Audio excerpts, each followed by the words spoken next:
Bueno, nada, a modo de introducción quería mostrar ese videíto mientras la gente se iba acomodando, se iba ordenando. Y que me parece que lo miro ahora y me parece como que la síntesis ya está hecha, ¿no?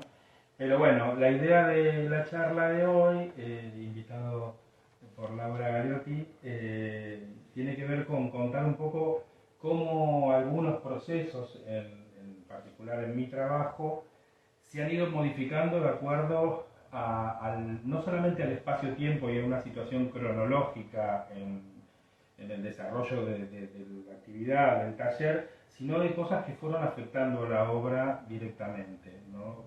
Tanto como el lugar donde vivía, el espacio donde trabajaba, desde muy chico, cuando de repente vivía con mis padres, me obsesionaba con la biblioteca que tenía mi madre, y entre esos libros había un libro que se llamaba 100 obras maestras de la pintura, que yo lo había guardado para mí.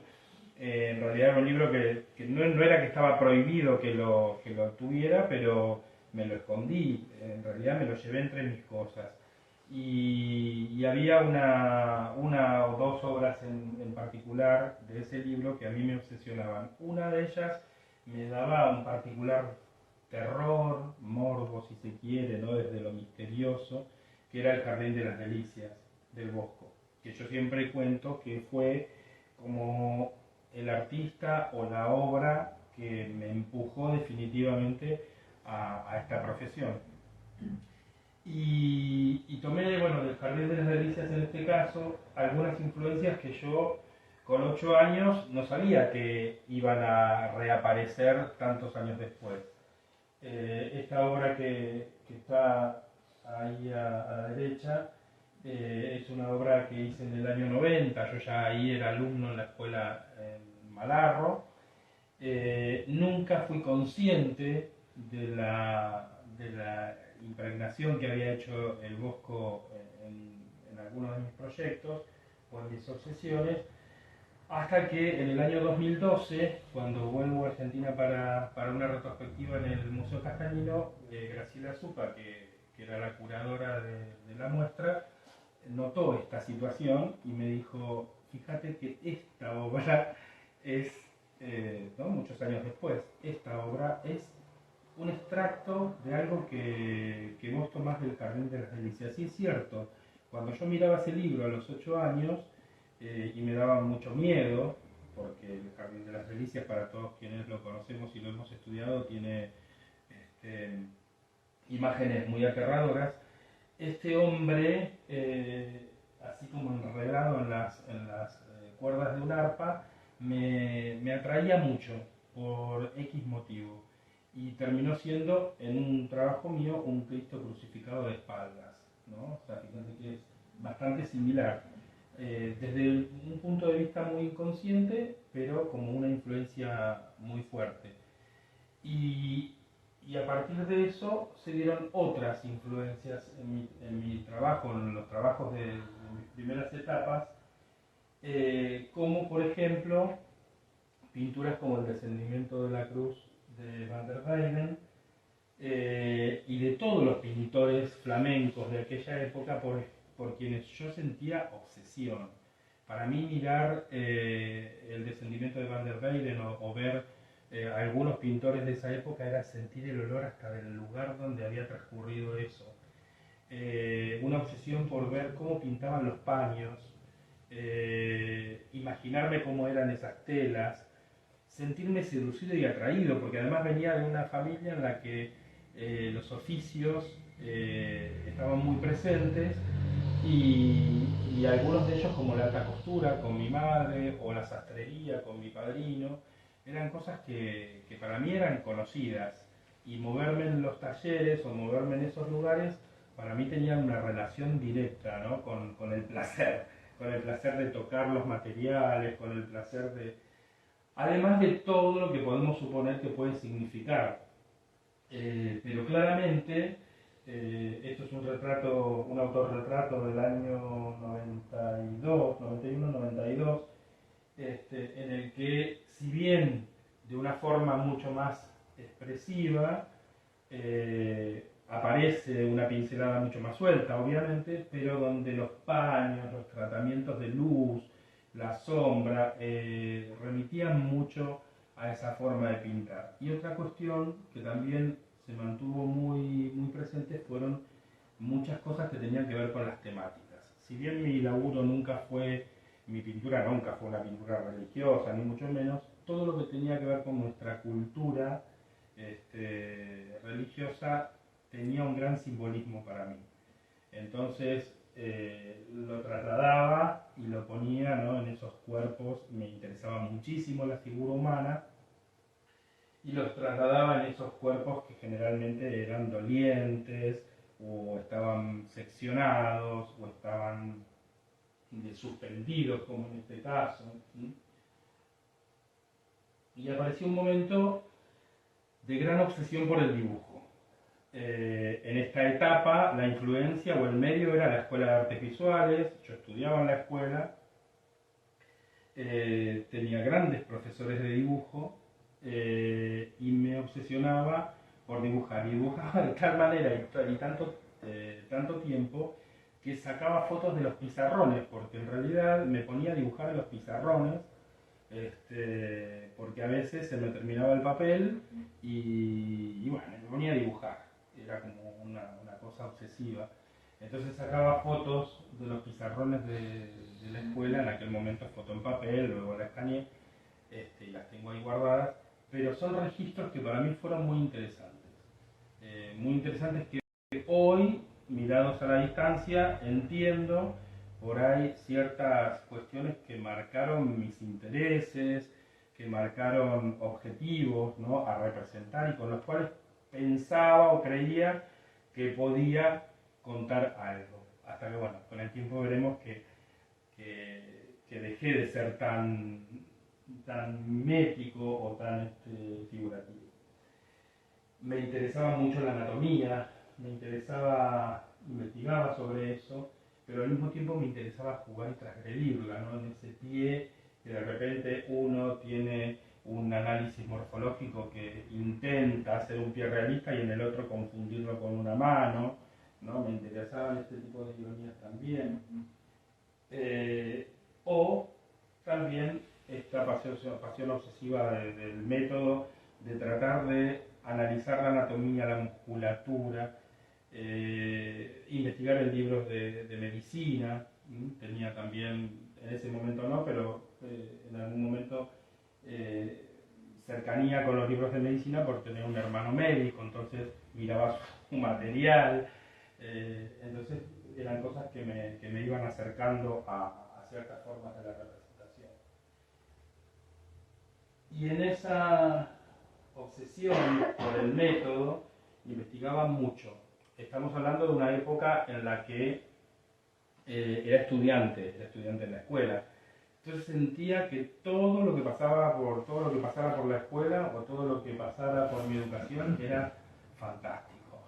Yo siempre digo que viví mi educación artística en general, pero mi educación artística fue increíble, ¿no? Además de tener maestros, usualmente se decía, la posibilidad de haber conocido docentes que eran realmente maestros, y que nos daban herramientas o nos daban la posibilidad de ir a buscar más.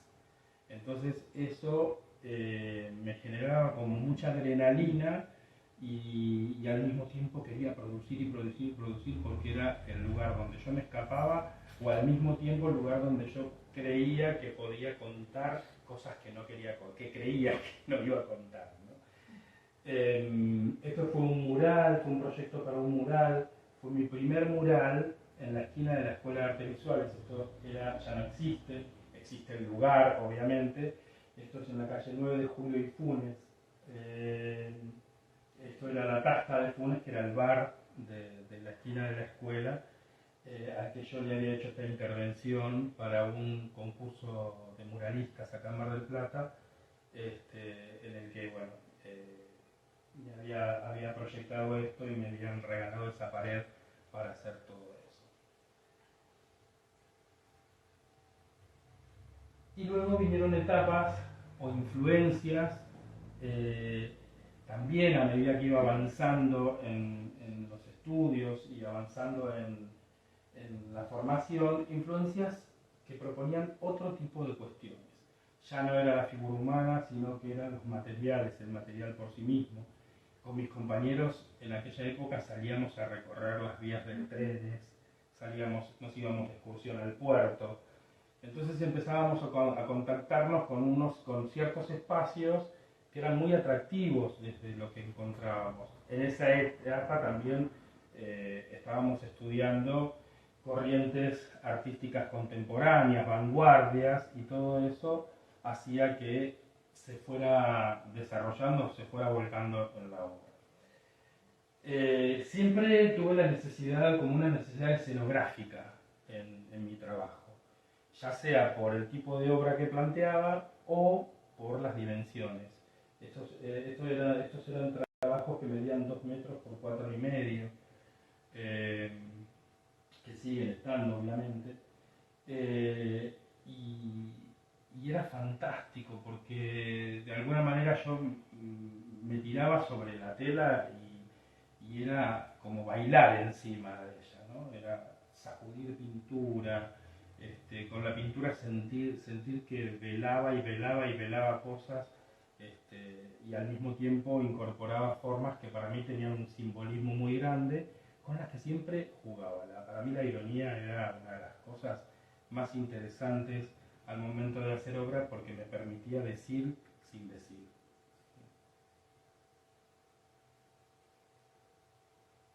Esto también, otro trabajo de grandes dimensiones, 2,5 metros por 2. Era una época en la que nos enseñaban también, en la que nos proponían obra de gran formato, ¿no? Estaba muy de moda también. Y en el año 93, perdón, en el año 92, por el 3, en el año 92, un suceso en mi historia familiar me lleva a replantearme espacios o formas estéticas que tal vez no eran las más agradables, que era la muerte. Entonces tuve la necesidad de construir esos ataúdes y esas cosas que realmente me generaban mucho dolor por un lado, y por otro lado una seducción, hablando de la seducción en el sentido estético, no en el sentido del disfrute.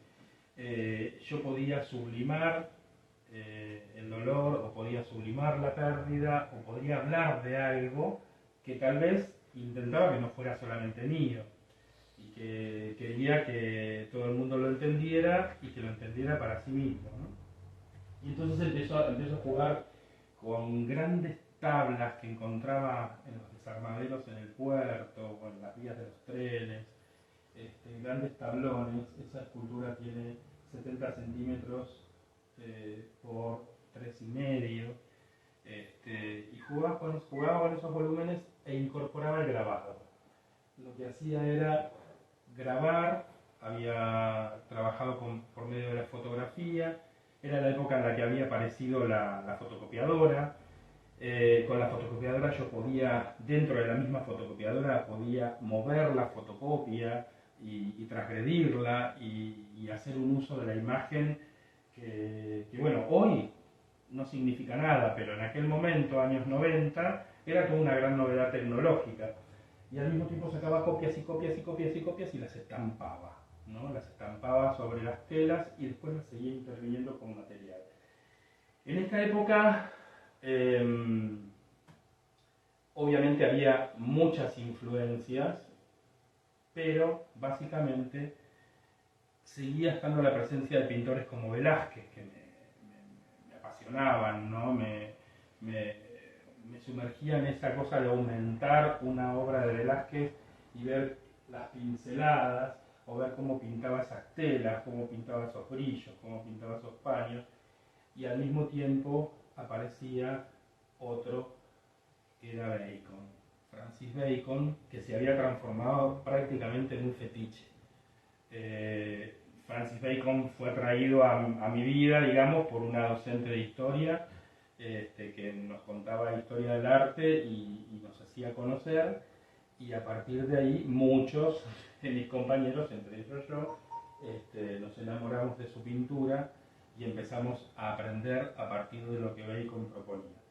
Y todo eso yo lo trasladaba, tal vez inconscientemente, porque no es que yo decía, "Ay, voy a hacer lo que hace Bacon", sino que esos estiramientos que yo jugaba en las fotocopias, ¿no? Aparecían en los mismos estiramientos o en las mismas formas de pintar de Bacon o su materialidad. Hasta lograr proyectar trabajos de formatos muy grandes, siempre estamos hablando de 2 por 2,5, o construir objetos. Esto es un objeto que tiene 30 centímetros por 1,5, aproximadamente lo que ven ahí en la pantalla. Posteriormente a eso, otra de las grandes excusas para mí fue la ciudad en la que vivía, el mar. Yo veía que muchos pintores, muchos artistas pintaban el mar, pero yo no quería pintar el mar como lo veía de forma tradicional. Entonces me imaginaba que para mí el mar era o estar debajo del agua y ver lo que pasaba arriba,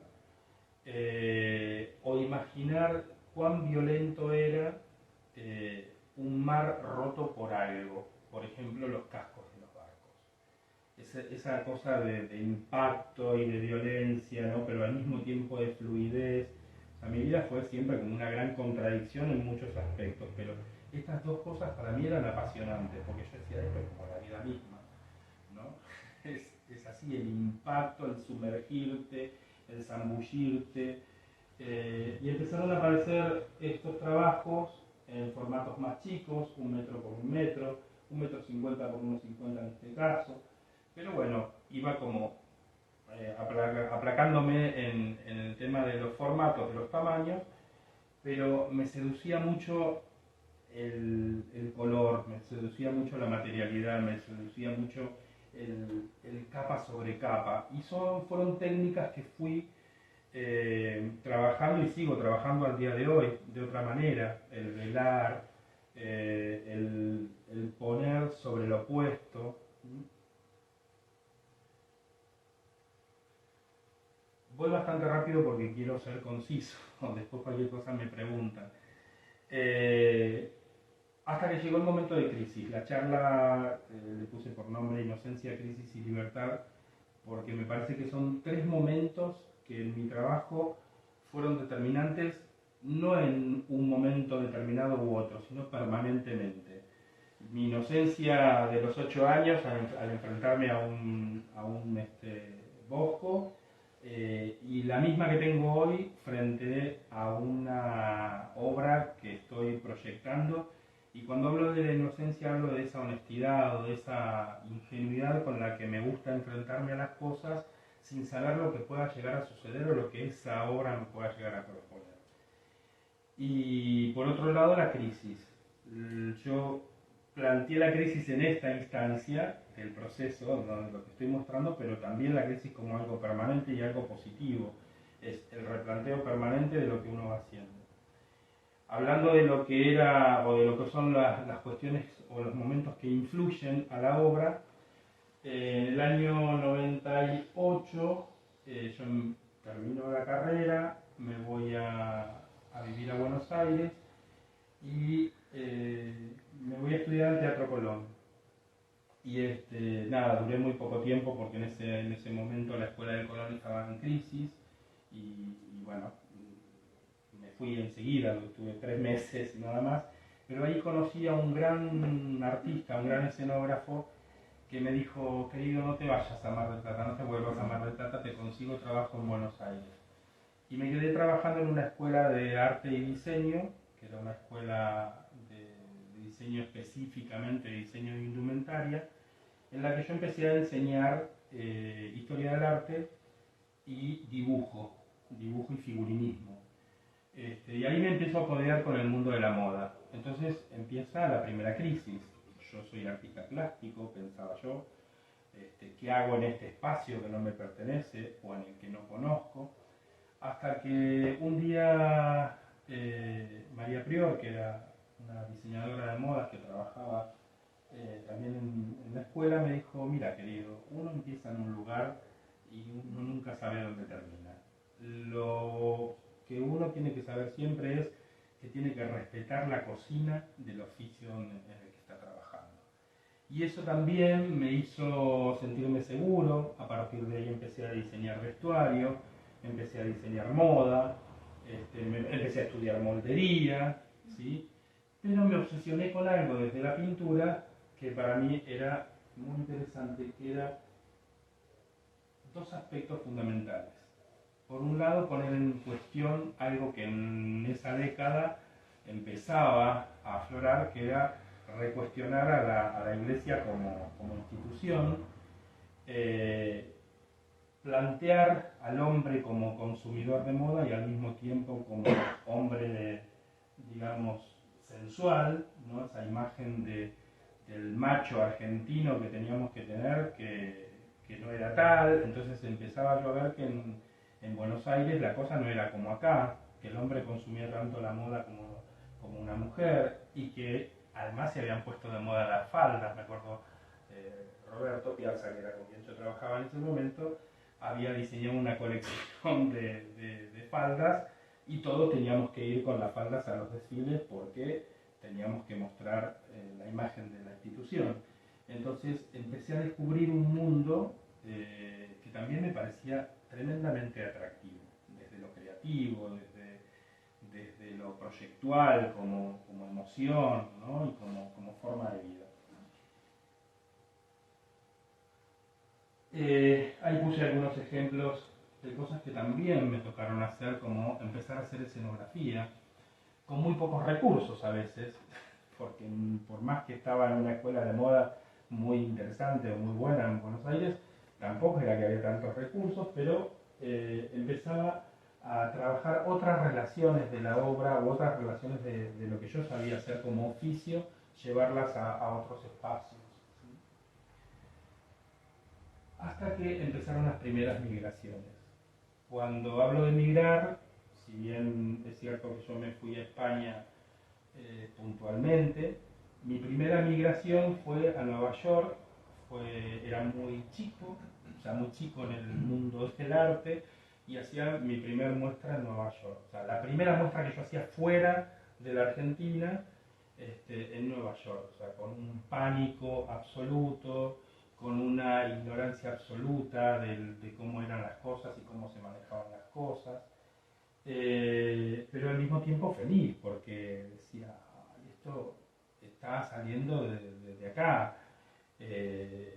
Y empecé a sentirlo como el primer paso que yo daba para irme de Mar del Plata. Ya me había ido a Buenos Aires, pero que podía ir más allá con lo que yo hacía. Entonces sentí que tenía la posibilidad de migrar, hasta que la migración se dio puntualmente, porque primero tuve que migrar de taller.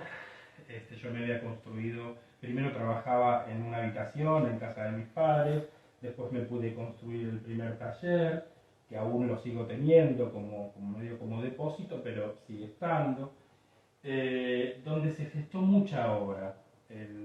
Gran parte de la obra se gestó en ese lugar. O migrar el espacio concreto. Mi taller dejó de ser Mar del Plata, mi taller dejó de ser ese lugar en el que me sentía protegido, en el que podía cerrar la puerta y tener a mis padres a 50 metros y no escucharlos. Entonces estaba en absoluta soledad y nadie me molestaba. Mi taller se convierte en una terraza, en un tercer piso, por escalera, en un ático, en Cáceres, la ciudad de Cáceres, en España.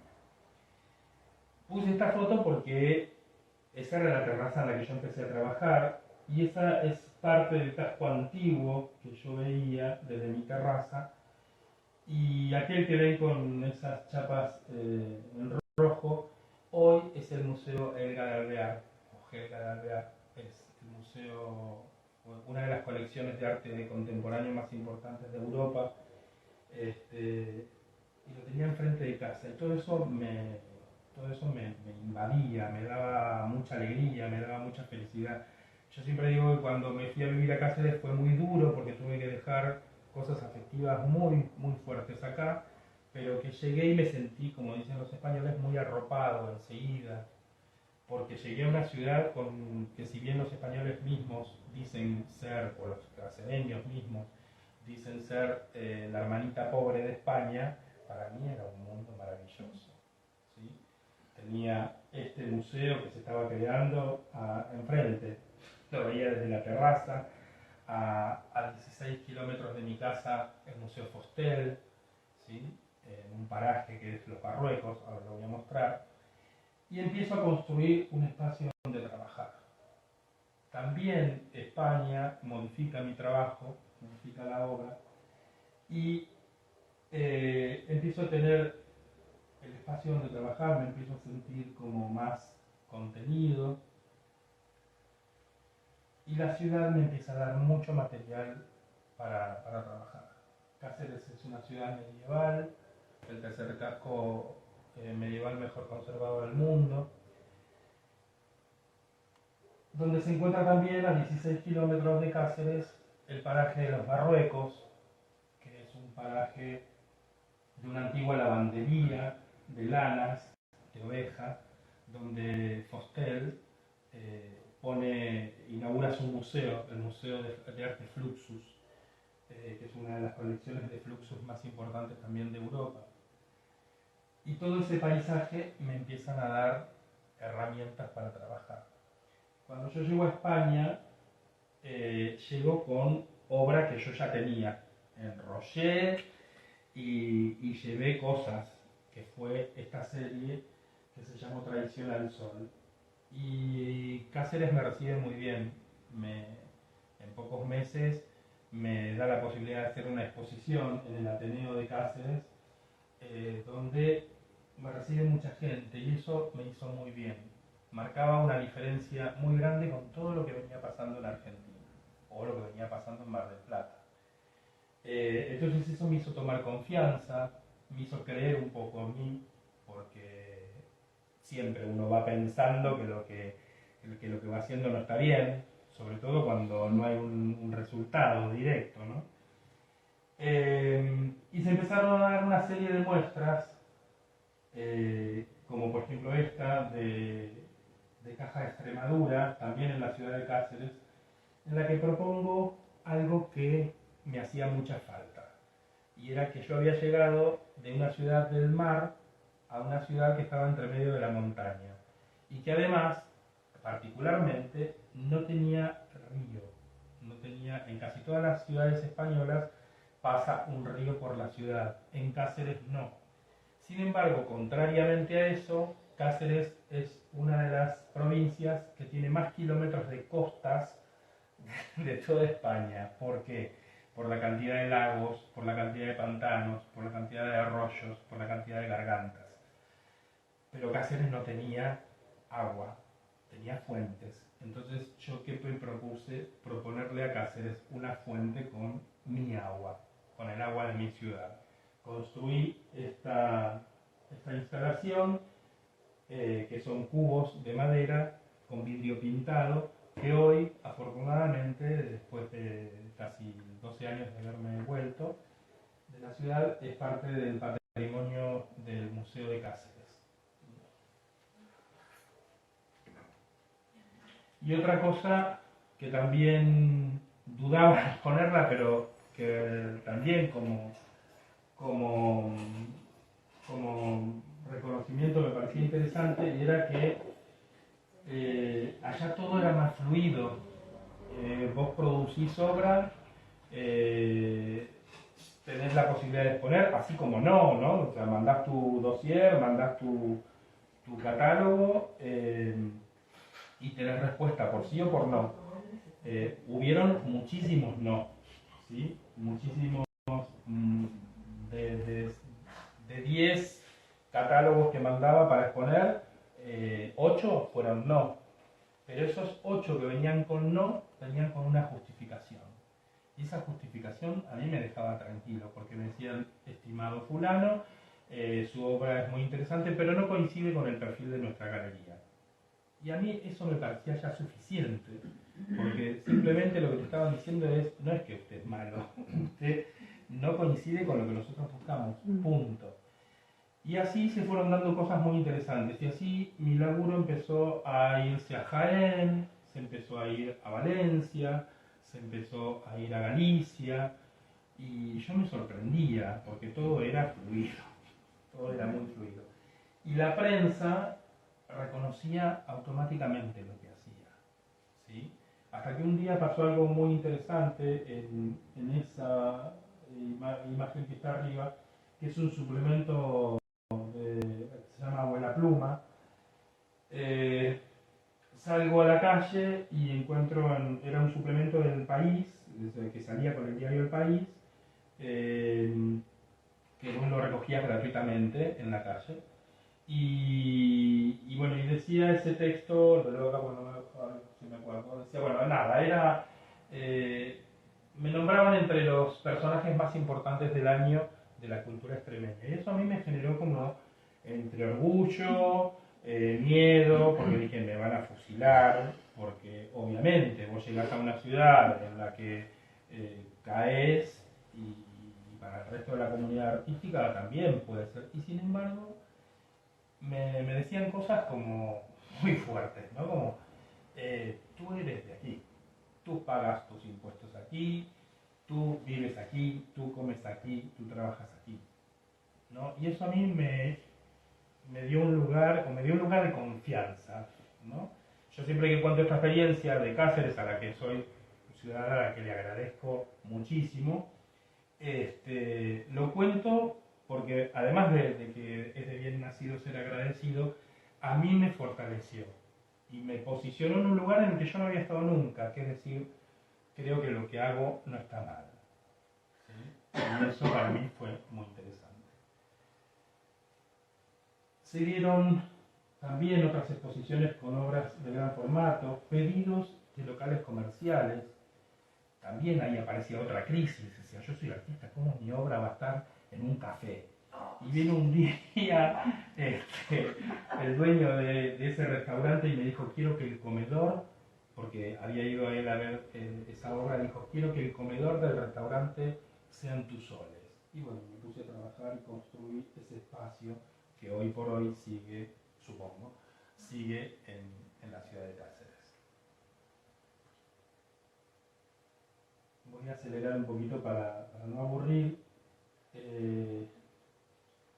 y para contar algunas otras cosas. Lo importante del oficio, ¿no? La técnica, que hoy hablábamos un poco de eso. A mí la Escuela de Artes Visuales, Manarro particularmente, me dio herramientas que marcaron mi trayecto en el resto de la vida. Amén de las inquietudes personales, amén de que vengo de una familia donde los oficios son muy importantes y se valoran mucho, amén de mi curiosidad, pero a mí la Escuela de Artes Visuales me formó muy bien, muy bien. Estoy como muy feliz de lo que fue mi proceso dentro de esa institución. Y cuando llego a España, una de las valoraciones que tuve a partir, o sea, de un docente de la Carlos III de Madrid, en un curso que hice en el Círculo de Bellas Artes, me dijo, te pido encarecidamente, dice, tú que eres argentino, dice, te pido encarecidamente que no pierdan lo más genuino que ustedes tienen, que es la mano de obra. Dice, porque aquí, lo digo en español, dice, aquí todo tío que coge un neón cree que hace arte.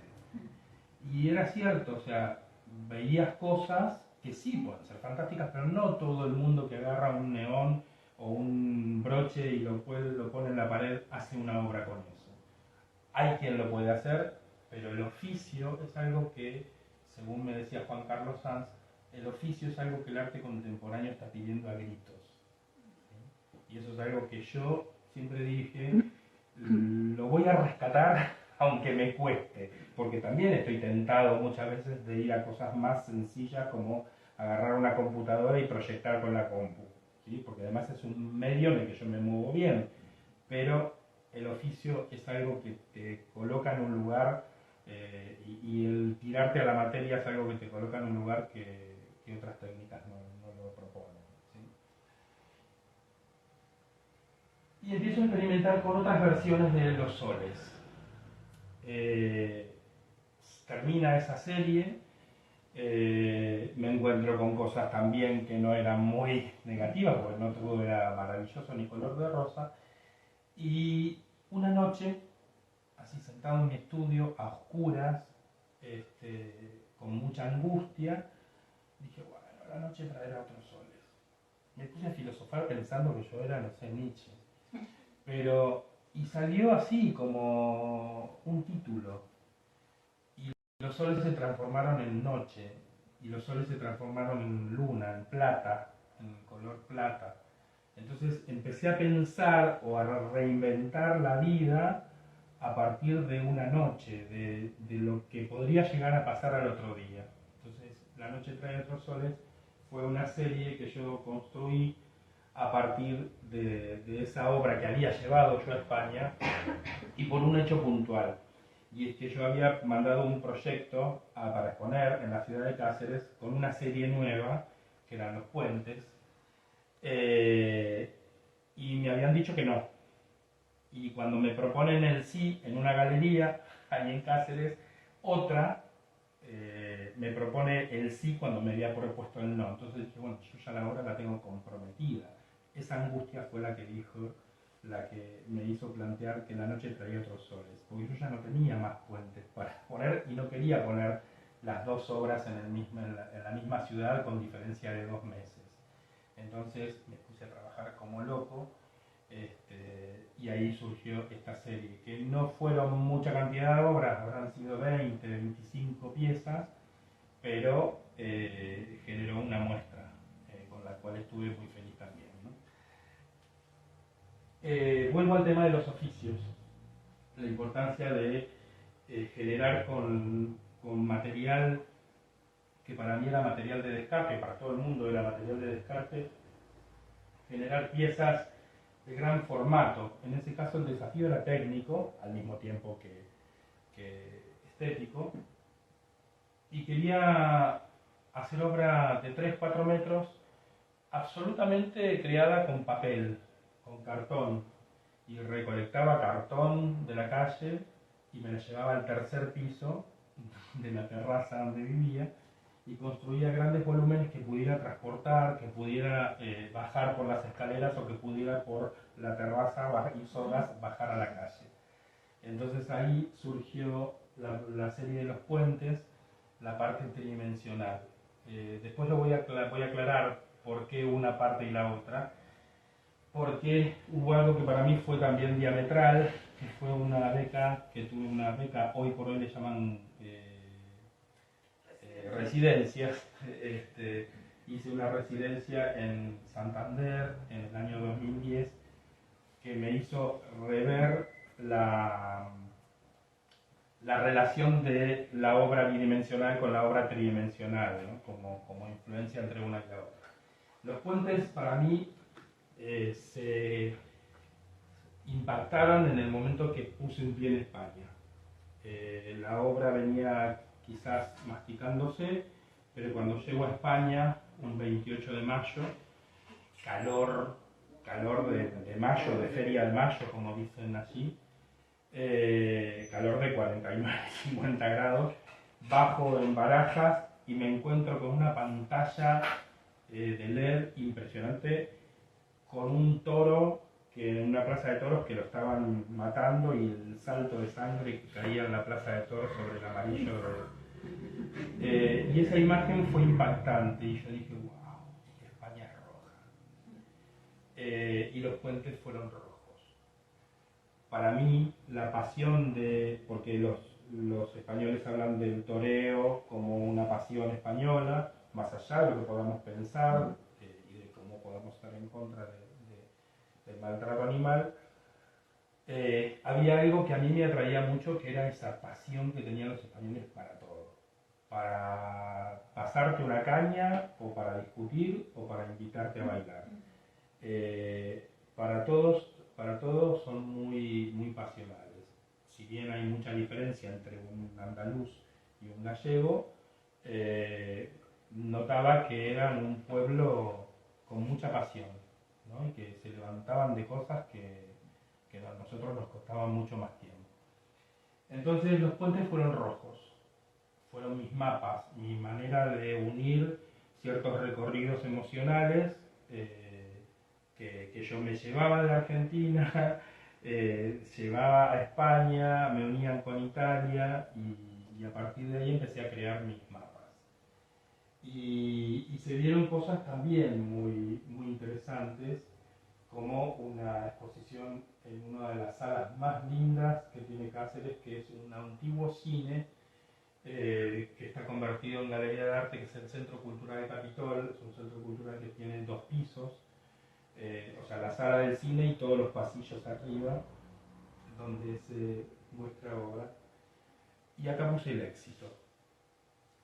Porque para mí el éxito fue que Graciela Supa, que fue docente mía de historia, docente en Malarro, fuera a España, perdón, estoy como bueno ahorita, fuera a España a inaugurar una de mis primeras exposiciones en Cáceres. Yo un día la llamo por teléfono y le cuento: Graciela, voy a inaugurar una muestra en España y demás. Y ella me dijo cuándo. Y fue. No solamente que fue, sino que escribió a partir de ese momento, estoy hablando del año 2005, a partir de ese momento escribió mi primera crítica, y a partir de ese momento Graciela escribe casi todas mis críticas, y los libros que se han escrito sobre mi trabajo los escribe Graciela Supa, a quien le tengo una admiración excesiva. Nada es excesivo cuando vale la pena. Para mí era importante porque Graciela había sido una de las figuras más importantes en mi carrera. Graciela, objetivamente hablando, más allá de la emoción, es una docente con un nivel de integridad, un nivel académico, un nivel humano, creo que inigualable en Mar del Plata. Y al mismo tiempo, cosas que nos unían mucho, que es, por ahí estoy siendo pedante, pero un nivel de humildad que tiene Graciela, que no va por la vida contando sus maravillas, ¿no? Lo hace con una humildad increíble, y yo sentía fascinación por todo eso. Y otra cosa que también me satisfacía era que la obra empezaba a correr, la obra se iba. Esto es el hall del Hotel Don Manuel en Cáceres, que es un hotel que se construyó en los patios del colegio donde estudió Pedro Almodóvar, donde se inspiró para hacer la película La Mala Educación. Los patios de ese colegio se venden y se construye un hotel en ese lugar, con las aulas como habitaciones, ¿sí? Entonces los dueños del hotel, que estaban a 2 calles de esta exposición, pasaron y les pareció que una obra de esas tenía que estar en el hall, y bueno, sigue estando hoy por hoy en el Hotel Don Manuel en la ciudad de Cáceres. Al mismo tiempo, cierta obra llegaba a Venecia. Acá era obra muy chica, o sea, obra muy grande, pero que podía transportar en cajas. Empecé a armar la obra practicable, digamos, que la pudiera desmontar. Son todos bastidores de 50 por 50 centímetros, con espesores distintos, y bueno, tuve una invitación para exponer en la Ca' Foscari, que era la Universidad de Venecia, y bueno, ya fui. Con parte de la serie de los puentes, que también en su momento se convirtió en objeto y tomó el color del metal. Así como la instalación, que esta fue la más grande de todas, que era una serie de piezas muy grandes, hasta 3 metros y medio, casi 4 la última, hasta piezas de 70 centímetros, en las que yo jugaba con la idea de los dólmenes que había descubierto en Galicia y al mismo tiempo los mojones de nuestra pampa. Muchos con numeraciones, números de viajes, de vuelos, de patentes, de fechas de llegadas, de partidas, de vidas, de muertes, que iban haciendo ese camino, ¿no? Iban trazando esos puentes que yo necesitaba contar. Y les hablaba hoy de una experiencia que para mí fue maravillosa y al mismo tiempo me marcó también desde lo emocional, creo que siempre fue como primero, ¿no? Que fue mi experiencia en la UIMP, en la Universidad Internacional Menéndez Pelayo, la que ganó una beca para trabajar para hacer esta residencia con Soledad Sevilla. Soledad Sevilla es una artista muy reconocida en España. Es como decirles un Guillermo Cuitca o como decirles un Miquel Barceló. En la que, bajo su tutoría, empiezo a trabajar la relación del espacio o la relación de la obra en su conexión bidimensional, tridimensional, y cómo es el traspaso de una disciplina a la otra o de un espacio al otro y viceversa. Y empiezo a jugar con una serie que denominé La Máquina del Fango, bueno, en algunas fotos sociales, con Soledad Sevilla y mi grupo de gente trabajando. Y algunos proyectos escultóricos que, bueno, quedaron ahí porque eran pasta de papel y, bueno, en los meses que estábamos trabajando se podía llegar a eso y si no se terminaba, no se terminaba, pero dieron lugar a proyectos que luego pude realizar acá. La Máquina del Fango fue, bueno, esto es una foto con todos mis compañeros de la beca. Gente de Holanda, gente de Alemania, Estados Unidos de Alemania, bueno, gente de España, una italiana que está acá, bueno, gente, un grupo muy, muy lindo con el que hoy por hoy seguimos en contacto, ¿no? Y decía, Saviano, Roberto Saviano fue, hablando de las influencias del medio y de lo que a mí me propuso reinventar la obra, fue el discurso de este periodista italiano que hablaba sobre el concepto de la máquina del fango. Él decía que la máquina del fango era un proceso por el cual la prensa italiana despreciaba la imagen de cierto asesinaba en la opinión pública, quedara subyacente esta cosa de que, bueno, por algo habrá sido, ¿no? Entonces yo sentía que eso estaba pasando también en la Argentina, yo sentía que eso nos pasaba a nivel social, esta cosa de ensucio la imagen del otro para yo posicionarme en mejor lugar. En ese tiempo coincide con que yo me voy de Cáceres, me voy a vivir a Italia y me llevo el paisaje de Cáceres, porque la máquina del fango se transforma en estas formas, en estas espinas. Porque Cáceres es una ciudad medieval en el medio de una estepa o de un territorio que es muy árido, donde toda la vegetación que crece es espinosa y donde, como les mostré en la foto inicial de los Marruecos, las piedras parecen huevos plantados en el terreno, ¿sí? Que parece que estuvieran adrede puestas ahí. A eso se le suma que Cáceres es una ciudad medieval y el Museo de Arte Medieval de Cáceres a mí me había inspirado mucho las armas medievales y empiezo a construir mis propias máquinas del fango o mi propia corona de espinas, como en este caso.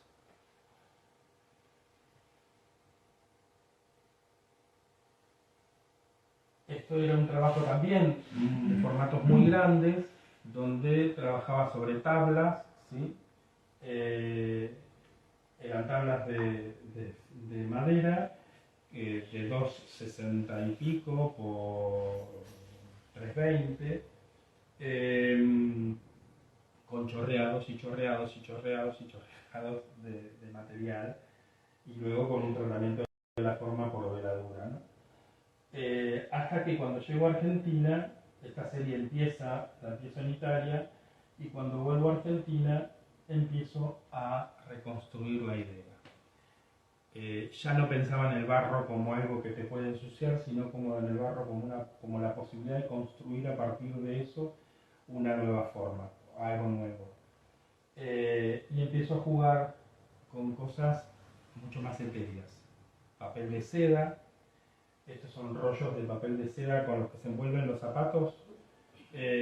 Cuando vivía en Venecia me voy con Estefania, mi amiga allí, a una isla,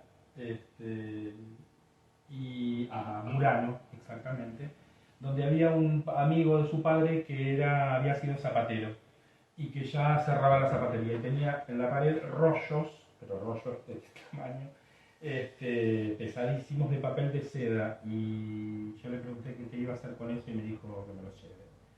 Me los regaló. Entonces con esos papeles empecé a trabajar lápiz, son dibujos de 1 metro por 4 metros de largo en rollo continuo, y son dibujos de gran formato, como por ejemplo ese. Y empiezo a darle a la máquina del fango una cosa mucho más blanda, más amable, si se quiere, como esta posibilidad del barro como elemento que te da la opción de construir de nuevo, de hacer nuevamente.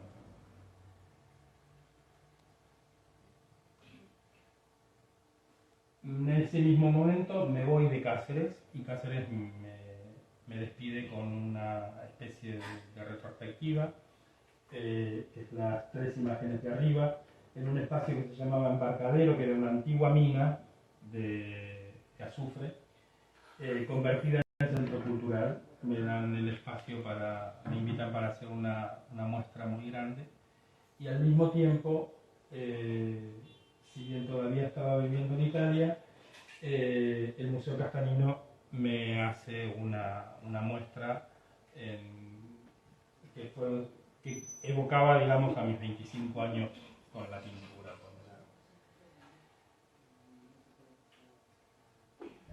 Y esto fue mi último proyecto.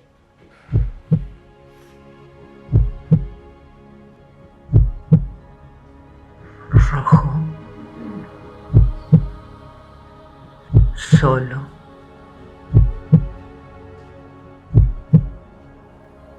palpitante, desnudo,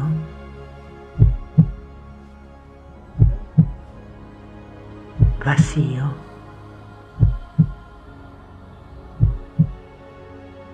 fuego,